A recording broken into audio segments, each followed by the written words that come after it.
औज़ुबिल्लाहिमिनश्शैतानिर्रजीम बिस्मिल्लाहिर्रहमानिर्रहीम। प्यारे बच्चों, अस्सलामु अलैकुम वरहमतुल्लाहि वबरकातुहू मग़फ़िरतुहू व दख़लल जन्नह। वालेकुम सलाम व रहमतुल्लाहि व बरकातुहू मग़फ़िरतुहू व दख़लल जन्नह। रब्बि इश्रह ली सदरी व यस्सिर ली अमरी वहलुल उक़दतम मिन लिसानी यफ़क़हू क़ौली।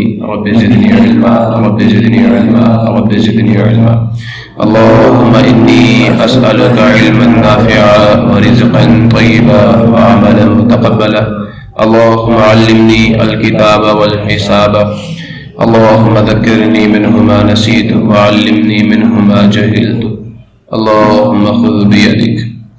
सुबह बच्चों, आज हम लोग अपने मैथमेटिक्स 10th क्लास के मैथमेटिक्स के चैप्टर नंबर 11 का थ्योरी नंबर 3 हम जो है उसे अंडरस्टैंड करेंगे, डिस्कस करेंगे। उसकी जिसे कहते हैं उसके प्रूफ की जो जिसे कहते हैं ना जो बारीकियां उसको समझेंगे। So let us start the theorem. Theorem शुरू होगा उसकी स्टेटमेंट से। फर्स्ट ऑफ ऑल उसकी स्टेटमेंट को अंडरस्टैंड करते हैं। अभी तक बेटा जब हमने कहा कि अगर हमारे सर्कल्स की जो आर्क्स है, कॉन्ग्रुएंट सर्कल्स की कॉन्ग्रुएंट आर्क्स जो होती हैं उनकी करस्पॉन्डिंग जो कॉर्ड्स होती हैं वो कॉन्ग्रुएंट होती हैं। फिर हमने उसका कन्वर्स किया कि अगर कॉन्ग्रुएंट सर्कल्स की कॉर्ड्स कॉन्ग्रुएंट हो तो उनकी करस्पॉन्डिंग आर्क्स कॉन्ग्रुएंट होती हैं। ठीक है। अब हम क्या कर रहे हैं बेटा, अब हम लोग सेंट्रल एंगल और कॉर्ड का रिलेशन स्टैब्लिश कर रहे हैं कि अगर आपके पास कोई से दो कॉर्ड्स किसी सर्कल की क्या हो, कॉन्ग्रुएंट हो, कोई से दो एक सर्कल की या दो कॉन्ग्रुएंट सर्कल्स की दो आर्क्स कॉन्ग्रुएंट हो तो उनका जो सेंट्रल एंगल होता है, उनका जो सेंट्रल वो भी कॉन्ग्रुएंट होता है। अब कॉर्ड का किससे ताल्लुक होगा? आर्क से नहीं। कॉर्ड का ताल्लुक किससे होगा? सेंट्रल एंगल से। कॉन्ग्रुएंट आर्क्स तो सेंट्रल एंगल भी क्या होंगे? कॉन्ग्रुएंट होंगे। बात समझे या नहीं समझी? क्लियर हुआ या नहीं हुआ? समझ आ गई इस चीज की? अगर आपकी क्या हो, आपकी कॉर्ड्स कॉन्ग्रुएंट हो, कॉर्ड्स क्या हो? कॉन्ग्रुएंट हो तो फिर जो सेंट्रल एंगल्स होंगे वो भी क्या होंगे? जैसे पीछे इसका थ्योरम हम कर चुके हैं, इसको प्रूव कर चुके हैं। अगर हम वैसे प्रूव करना चाहें वैसे प्रूव कर लें, ऐसे प्रूव करना चाहते हैं ऐसे प्रूव कर लो। सो क्या पढ़े? कहते हैं इक्वल कॉर्ड्स गिवन क्या? कॉर्ड्स इक्वल है। आपके circle are congruent circle subtend equal angles. जो उनके एंगल सेंटर पे बनेंगे they are equal at the center. ठीक है, या एट द करस्पॉन्डिंग सेंटर, जो उनका करस्पॉन्डिंग सेंटर होगा। तो बेटा जी हमारा गिवन क्या है? अंदर अब इसको देखते हैं। ये मैंने दो शक्लें पहले बना दी थी कि हमारे पास दो सर्कल्स हैं, एक का सेंटर O है दूसरे का P है। क्लियर हो गया? तो गिवन लिखते हैं जल्दी से।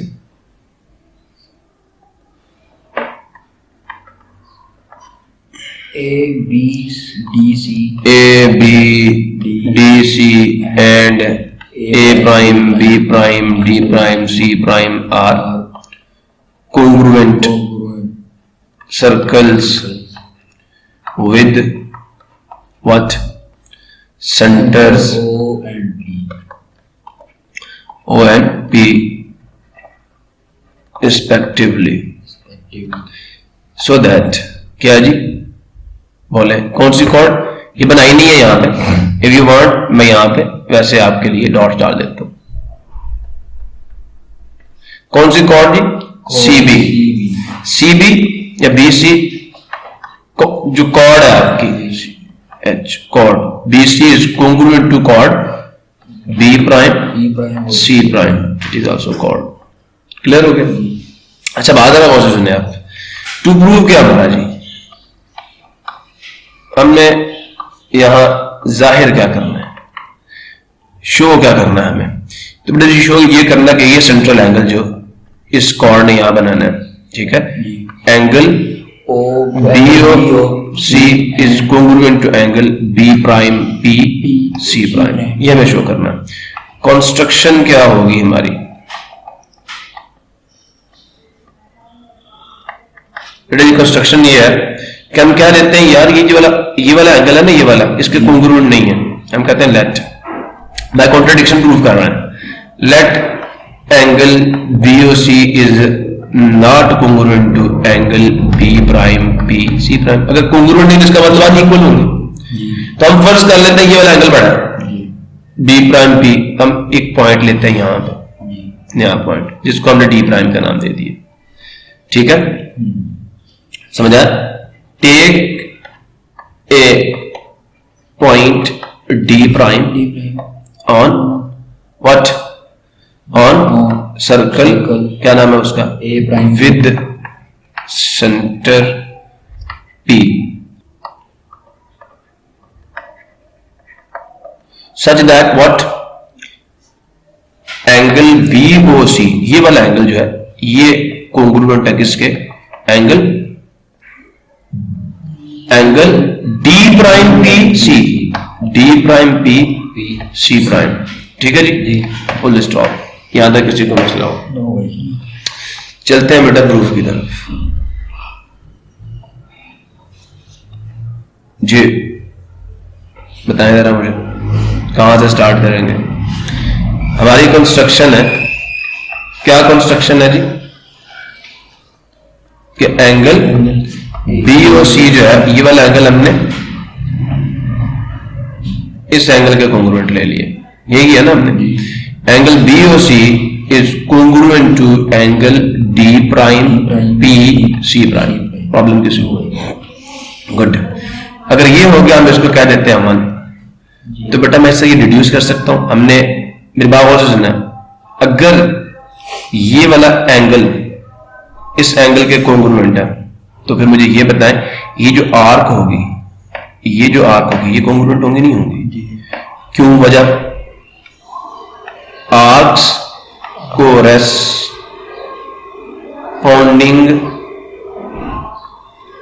टू congruent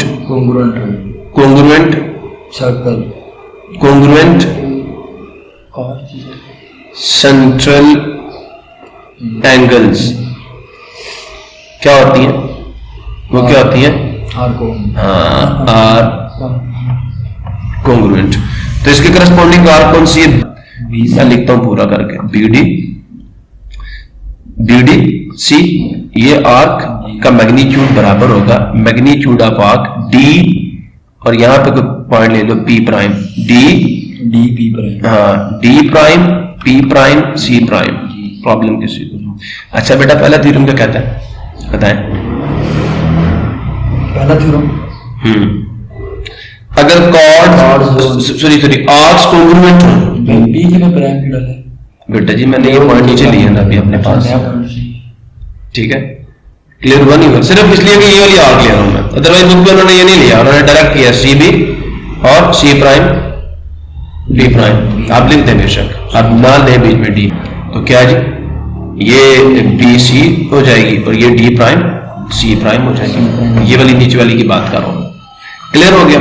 अब मुझे ये बताया पहले थ्योरम क्या कह रहा था कि अगर आपकी आर्क्स कॉन्ग्रुएंट होंगी तो उनकी करस्पॉन्डिंग कॉर्ड्स क्या होंगी? अगर आपकी कॉर्ड्स कॉन्ग्रुएंट हो, बिल्कुल corresponding arcs congruent. Chords congruent है तो ये आपका सेकंड थ्योरम है। से कॉर्ड्स कॉन्ग्रुएंट है तो आर्क्स कॉन्ग्रुएंट है, समझे नहीं समझे? पहला थ्योरम ये कह रहा था कि अगर आर्क्स कॉन्ग्रुएंट हो कॉन्ग्रुएंट सर्कल्स की तो जो उनकी करस्पॉन्डिंग कॉर्ड्स होंगी वो क्या होंगी? कॉन्ग्रुएंट होंगी। आर्क्स कॉन्ग्रुएंट तो इसकी करस्पॉन्डिंग कॉर्ड कौन सी होगी? CB की, ये वाली नहीं होगी, BC होगी। और इसकी करस्पॉन्डिंग कॉर्ड कौन सी होगी? C prime D prime. लिख सकता हूं। तो जो आपकी क्या आएगी कॉर्ड BC होगी, ये किसके कॉन्ग्रुएंट होगी? आपकी chord C prime D prime के। समझ आया नहीं है? तो हम यहां लिखेंगे बाय थ्योरम 1 या कहेंगे corresponding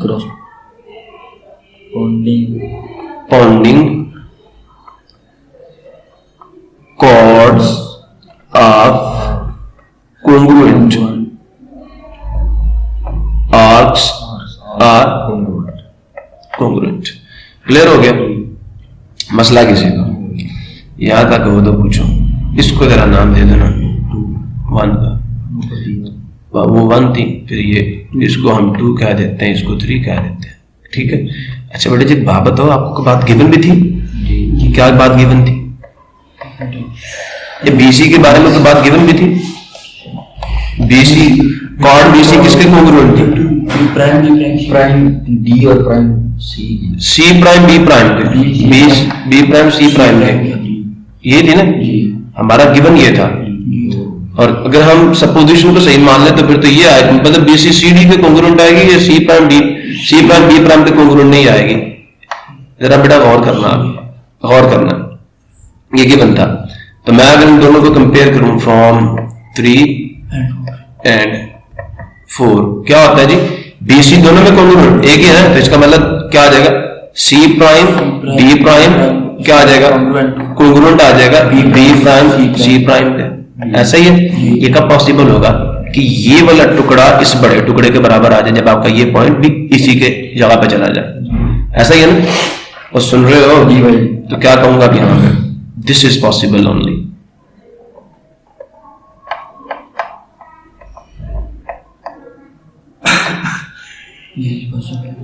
when point B prime D prime coincide या are सेम। जब मैंने यहां पे कह दिया सेम है, और सुन रहे हो नहीं सुन रहे, जब ये दोनों सेम होंगे तो फिर आप कह सकते हैं कि ये क्या है, वैलिड है। हमने यहां पे कह दिया ये सेम है, B प्राइम क्या B प्राइम D प्राइम क्या हो गए, सेम हो गए। और बात समझ रहे हो या नहीं समझ रहे, क्लियर हुआ? यहां तक किसी को मसला हो? और यही चीज यार आपकी बुक पे भी आपको दिखा देता हूं मैं।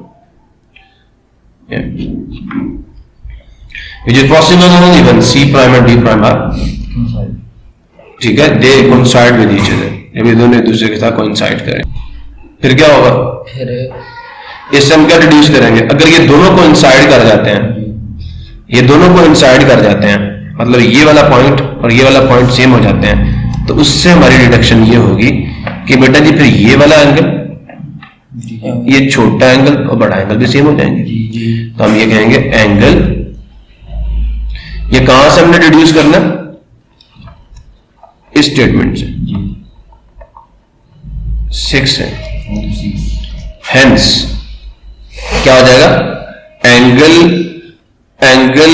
B prime P C prime will be congruent to angle D prime P, ठीक है, और C प्राइम। प्रॉब्लम किसी को क्लियर है, समझ आ गया? ये कहां से निकाला हमने, 6 से, क्योंकि हमने कहा दोनों पॉइंट सेम है, तो इसका मतलब ये पॉइंट अब यहां पे नहीं, ये डिफरेंट नहीं है, ये भी यहां पे चला जाएगा, यहां कोइंसाइड कर जाएगा, तो दोनों एंगल सेम हो जाएंगे। समझ आया या नहीं आया? हमारी कंस्ट्रक्शन क्या थी,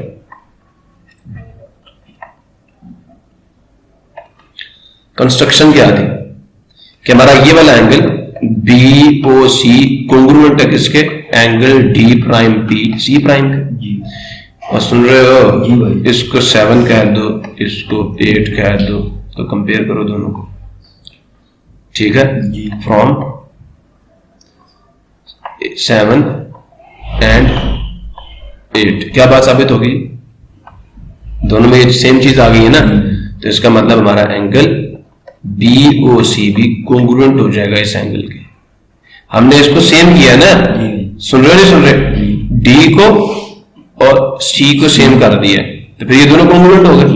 तो इसलिए फिर अगर ये वाला एंगल इसके भी कॉन्ग्रुएंट है, और जो भी हमने शो किया है, सुन रहे हो, ये इसके कॉन्ग्रुएंट है, कंस्ट्रक्शन कहती है, इसके भी कॉन्ग्रुएंट है, कंस्ट्रक्शन में हमने कहा था, और अभी हमने प्रूव कर दिया कि ये पॉइंट D प्राइम जो है B से अलग नहीं है, B है, तो इसका मतलब फिर हम ये कहते हैं कि angle B prime P C prime भी क्या आ जाएगा, कॉन्ग्रुएंट आ जाएगा, नहीं आ जाएगा, B prime P C prime, इसको hence we have proved. Clear हो गया? तो मिलते हैं इंशाल्लाह नेक्स्ट लेक्चर में, तब तक के लिए अल्लाह हाफिज़।